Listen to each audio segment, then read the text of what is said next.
What is up, D2R family, and welcome back to another episode of the podcast. It's your host, Elias, and I got with us today, Elijah. What's up, what's up, what's up? And man, on today's episode, join us on Dialogue talking about relationships. The first topic is going to be building connections and acquaintances, the importance of making sure that you have the right people around you and building connections. We're going to share our thoughts on the transfer portal, what's going on around in the college football world. And last but not least, we're going to be talking about our life in Juco, just giving y'all our experience in Juco and, sharing some knowledge on the Juco world. But with that, without further ado, man, let's get straight into it. Let's go. Okay, so I'm gonna start us off with a quote today, and it reads, "Part of your purpose in life is to build strong and fruitful relationships with others, and your work setting is a perfect place to start." I'm gonna read it again. It says, "Part of your purpose in life is to build strong and fruitful relationships with others, and your work setting is a perfect place to start." Build strong and fruitful relationships with others. Man, and that quote kind of brings us saying that your connections is only as much as your network. So I feel like connections and networking is a strong skill to have, especially like how it pertains to me in college. I can't be just there to play football and stuff. I got to be there networking, trying to build connections with people there, so I could, it might help to get a future job or anything like that. And not to cut you off, but that's good that you said that, because I feel like as athletes we can get stuck on keeping the main thing, which is a good approach to have. But at the same time, you have to understand on a more holistic approach and put it in all in perspective. You never know who you're in class with. You might be in class with somebody when your football career is over that may be able to supply you with a job. True. And them connections is everything. Making sure that you putting your face out there and people know who you are and know your character and know what you're about. So it's always good to not just branch out in the sports world, but branch out on the whole world of the whole, because it's connection to be made, especially in college. It's people that you're going to run into later in life. They're like, oh man, that's that. Let me give him a call. You know what I'm saying? So it's definitely important to build connections. And I think we can get lost in that as athletes, because we're so focused on trying to, you know what I'm saying, get to the league and do the best that we can on the field, that we forget that, it's going to be life after sports. So that's big that you brought that up. Yeah, and then the thing is, so with your workplace, I would say building connections in your workplace, like you want to get to the top, so you're trying to build them connections with the people that's already at the top. But the thing is, when you're building connections with people at the top, you have to be at a certain level in your life to where you want to grow, not to where you not want to grow, because them people are not just going to take you under your wing if you're not open to learn. You can't just be up there stubborn thinking you know everything. Thinking you know everything. You got to actually want to learn and actually want to get to that level. Yeah, and not thinking that you're already there. That's big. But I'm gonna dive into the quote if that's all you got. Yeah, that's right. But my the way I dive into that quote is from a different perspective. But we all got different perspective. It's more of a perspective of the quote saying part of your purpose in life. And I just think of when I hear that part of your purpose in life, it kind of brings me to the mindset and mentality of your purpose in life. It said was to build strong and fruitful connections with others, and it kind of puts me in the mindset of your purpose in life is not just for you. Your purpose in life, like I'll give an example here. Your purpose in life as athletes, your purpose in life is not just to be a great athlete. Your purpose in life is to be a great athlete, but also inspire others in the midst of doing stuff.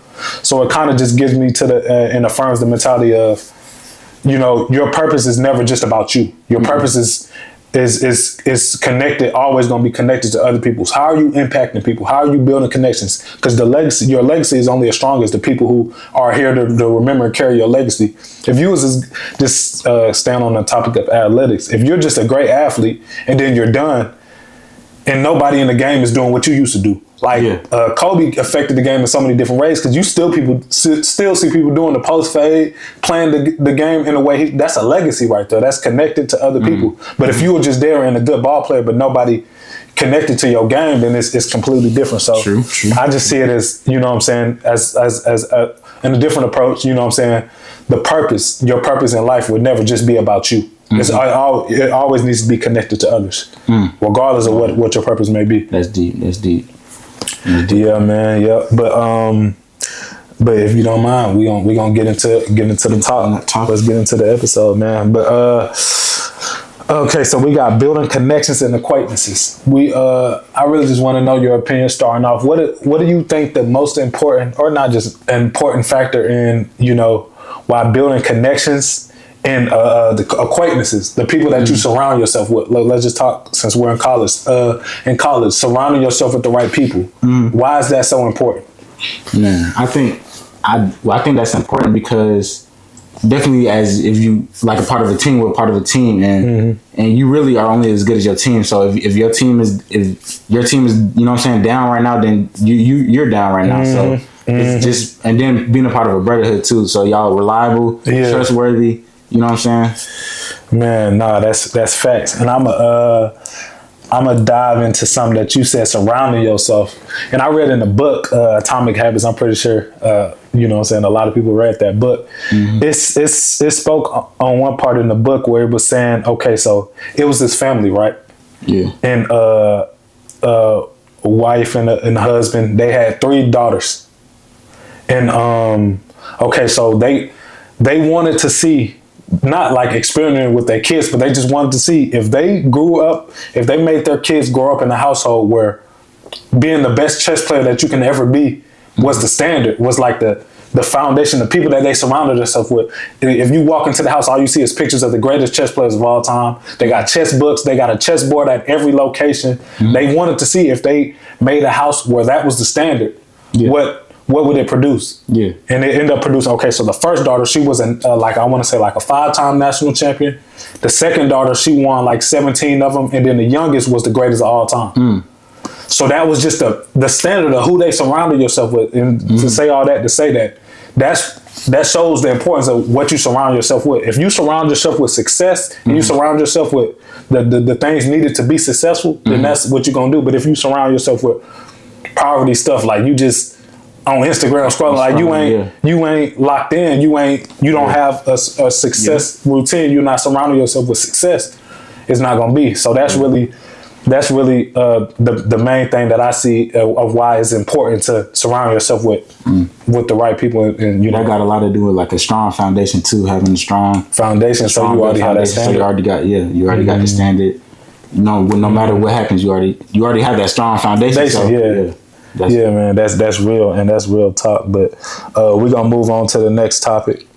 We're gonna give our thoughts on the transfer portal. So right now in the college football world, the transfer portal is changing the game, and it's changing the game in a major way because you see guys coming in. You see guys committing, decommitting. You see guys coming in right away, and now you transferring after 2 months being there. You have guys who hit the portal. I seen on social media. A guy hit the portal for the 3rd time.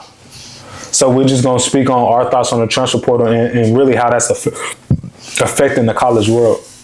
I say it's like NFL free agency, really. Think about it.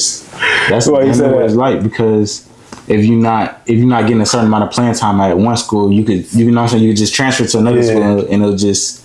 But that's how players get messed up too, because they think that they'll play like the Carmani McClain situation. The grass green on the other side type timing. Yeah. And it really is not. It's what you put in and how much work you get out and stuff like that. So I don't feel like it's a positive. You know what I'm saying? A positive thing unless you know how to use it. Use it, yeah. I say it's pros and cons to it because you see guys who really, deserve a better opportunity to shine, because it's guys who may be at a bigger school and they're sitting there in the wings waiting for their turn when they can go elsewhere and get a bigger opportunity and bigger role on the team. So that's a situation and a circumstance, or a bad coaching, where I understand using the portal. You know what I'm saying? But when you use the portal as a scapegoat because you're not putting in the work, in which I'm seeing a lot is, and I don't agree with it. And I think that it's making it where guys are losing the sight of commitment. You know what I'm saying? Like when you say you committed to a school, or you say you committed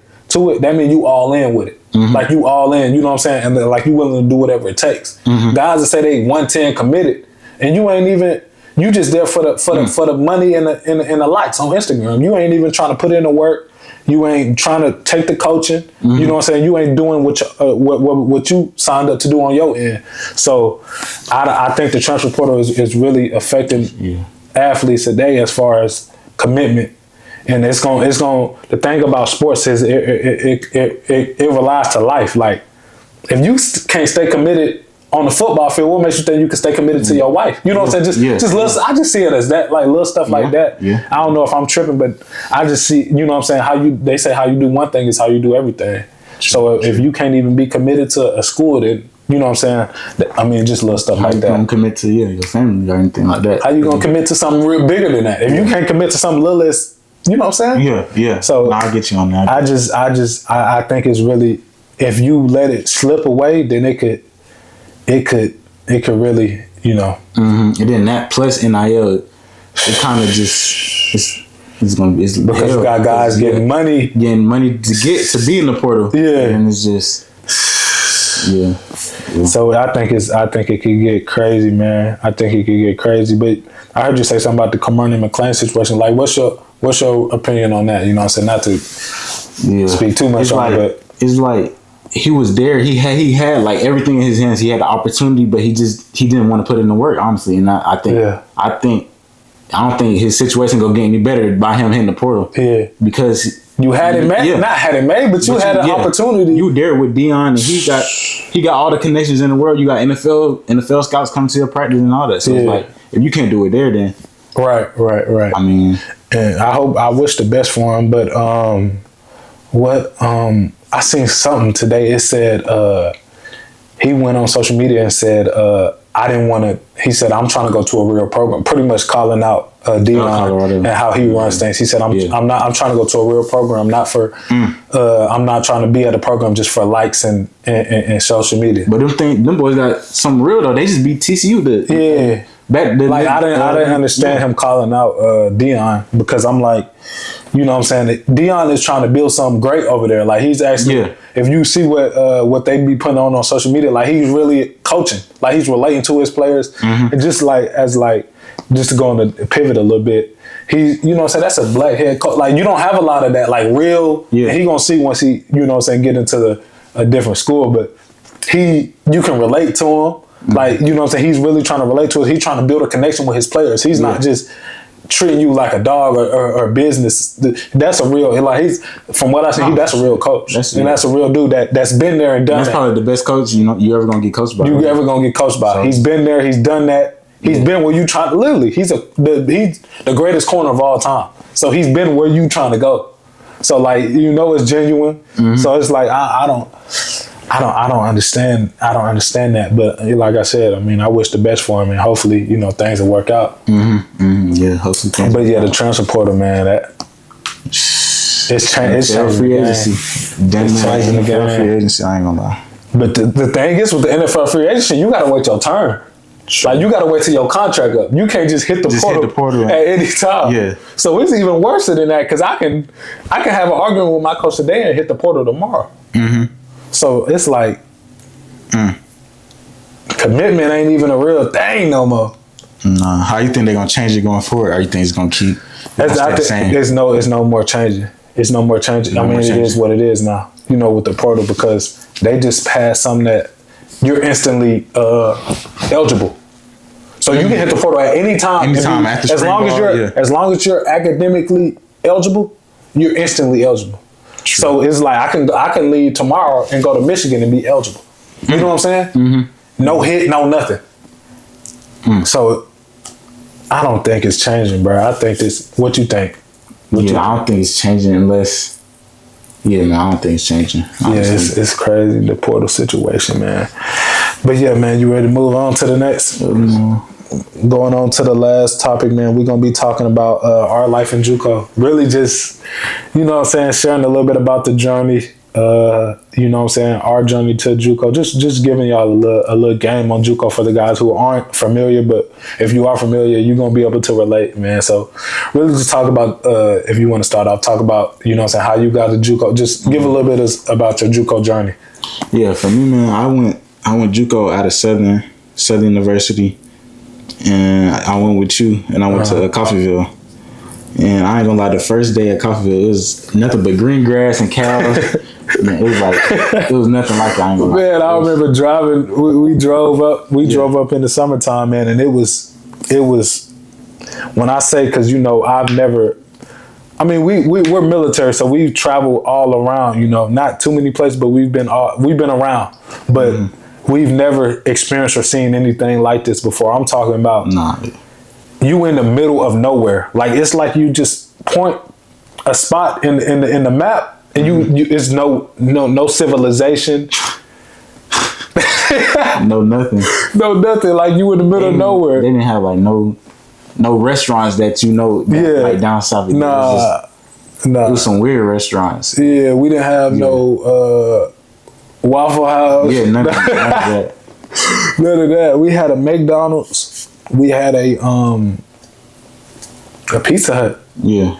And a Walmart down the street, about a 5-10 minute drive, but that was it, man. Middle of Kansas. Of course, we ain't never been to Kansas, so we not knowing what we getting ourselves into. We just trying to chase a dream, and we get there. But to piggyback off him, my journey to Juco was a little different. Coming out of high school, I was committed to Sanford University, and it ended up not working out because what happened was after I committed, COVID was still a thing, and guys end up coming back for their 5th year because COVID allowed you to have an extra year eligibility. So I ended up losing my scholarship, and I wasn't being able to get the money that I told I was going to get. So I'm like, man, I'm not finna come out of pocket that much money to go to Sanford. We not going to Bama, we going to Sanford. So I'm like, nah, that's not a thing. So I had to, get back on Twitter and do my thing. And I ended up connecting with a Juco coach. And I found out that, just going Juco a year or two, because I was a qualifier, I'm going to be able to get better offers than Sanford anyway if I ball out. So I'm like, why not? We jumped at the opportunity. I called my bro, and he was down, and we went straight into it. But like he said, like when we got there, it was nothing but ball, and it was a little adjustment for me coming out of high school. I don't know if you want to speak on your adjustment as far as adjusting to Juco. I said the adjustment, it was different because I was coming from Southern. It was like a lot of partying, a lot of crazy stuff. It was a lot of people though too as well. So yeah, and then coming to Kansas where it's not really people my color, and then it's not college experience either. So it's just different in that sense, but. Man, it's just different overall, though. Yeah, it was different for me. That was my first time experiencing college, so I mean, I never got to experience the HBCU life like him. But it was different compared to high school. I mean, I went to a smaller high school, but this was really a really small school. It's like close knit. Everybody knows everybody in JUCO, and then it's like he said, it's not a lot of people that's our color, depending on where you go. So that was another experience. But as far as on the field, the adjustment, I say my biggest takeaway as far as on the field, man, I feel like the coaching could have been better. Coaching could have been better, and it's kind of all over the place. So you have to understand that, you know what I'm saying? You have to take it into your own hands and put in the extra work after practice, put in the extra film, because the coaches, you're not at a D1 school, so they're not going to walk you through and develop you as a player. You have to be able to be willing to put in the work. But if you're willing to do that, then the sky's the limit. And I had to do that because the coaches, first and foremost, the coach that recruited me ended up leaving right when I got there. So now I'm in the middle of nowhere, not knowing any coach that, that recruited me. So the situation being that, I had to, do it on my own because I had no relationship with none of the coaches. They weren't willing to develop me, so I had to do it on my own, really. If you want to speak on. Yeah, man. So on the field for me, it was more of I had to sit behind and watch a couple of Power 5 dudes go to work because I wasn't there yet. So I just had to. It was more of a observation year, and I understood that. So. Yeah, that's what it pretty much was for me. Just sitting back and watching. And what do you think that did for you as far as? I feel like that got me better just by being in the mix. Just by being in the mix, playing with them boys. I know for sure. I know for sure that got me better. What they say, iron sharpens iron. True. So shoot, being around. That's the thing though. Being around talent like that, like it's gonna automatically get you better because you got no choice but to either rise up or go to the shadows. So man, if your dreams is to be great, then you got to rise up. True. So yeah, that definitely was a key for me, man. We played with a lot of talent. Mm-hmm. So that's definitely a plus, depending on what JUCO you go to. But we went to a top 4 JUCO in the nation, Coffeyville. At the time, I don't know about now, but then they were top 4, you know, and it was some talent, man. We had some dogs. But man, it really just pushed us to get better. But overall, as far as the JUCO experience, man, I definitely think it was a plus. It taught me so many things. You know what I'm saying? Like it taught me, it gave me so many lessons that I don't think I could have got anywhere else. Like even going to Sanford, I wouldn't be where I'm at now. You know what I'm saying? Because it taught me patience, you know what I'm saying? Waiting my turn, like you said. It taught me, you know what I'm saying, really going and getting it on my own, you know what I'm saying? Like not letting you know what I'm saying, nobody gonna dog walk you in JUCO, man. You know what I'm saying? You gotta want it on your own. So it taught me so many different things. I also got closer with God in JUCO because, you know, it's kind of lonely out there. So you know what I'm saying? I had to call upon God for some stuff. But man, I learned so many things in JUCO that, you know what I'm saying, I wouldn't trade it for the world. So I would recommend JUCO depending on your situation. But it taught me so many things that I don't regret it at all. What's your opinion? Yeah, I would say the same thing. Really, just patience, and then not taking nothing for granted. Really, just because we had so little, we had little to no resources. So little to no resources. I'm talking about weight room smaller than the garage. No indoor, no resources. The calf is terrible. I'm gonna tell y'all that right now. The calf. You eating dog food 4 days out the week. Dog food and paper. That's it. Yeah, so man, so just really just being grateful, being grateful, patience, waiting your turn. And then also, like you said, it's not gonna be a dog walk, so you gotta go get it because nobody waking you up to go to class. No, you know what I'm saying? You really gotta go get it. Nobody there. You know what I'm saying? So, the coaches ain't finna come wake you up. You miss class, that you gotta go home. And then once you go home from JUCO, your career is over. Yeah. Exactly. They call it last chance you for a reason. You know what I'm saying? A lot of boys went home. A lot of boys that we came in with ain't last. That's the crazy part about the whole fights, anything. Yeah. And then your career's over. So man, it teaches you that. And then one more thing I want you to chip into. Talk about the competition. Like as far as like, you know, every practice is like game days. Like you're competing for a job. Like you're going to, it's talent everywhere. And you gotta find a way to rise to the top. Talk about the competition. Yeah, man, it's talent. It's talent everywhere. Like it's talent for sure. Cause half our team went D1. So you know it's talent. And then probably more than half. Yeah, more than half. If you started, you went D1. Yeah, if you started, you went D1 for sure. Power 5. But yeah, it's talent. You just gotta know how